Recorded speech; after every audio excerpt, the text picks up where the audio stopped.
Hi friends, this video shows how to lock Netflix profiles. Let me open this Netflix TV app and here you can see profiles.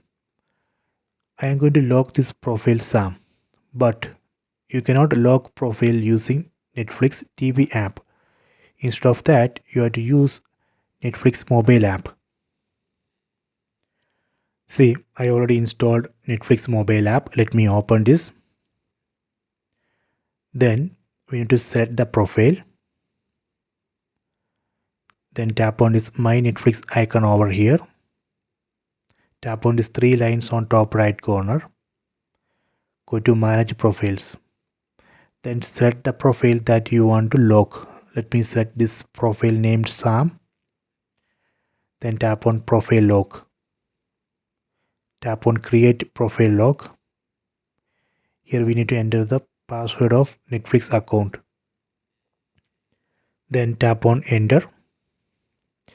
Here we can select 4-digit PIN to lock the profile. So let me select 2323. Then tap on Save. See, done. So now I have successfully locked profile named Sam. Let me test.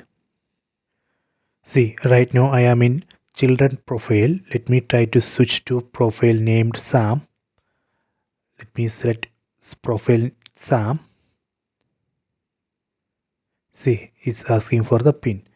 So here I need to enter the PIN. Then only I can access this profile. So this way we can lock profile. Okay, you can try this. If you want to delete this lock, you can use this delete profile lock option over here. That way we can completely remove that lock from the profile. Okay, you can try this. I hope you enjoyed this video. Please subscribe this channel. Please like and share the video.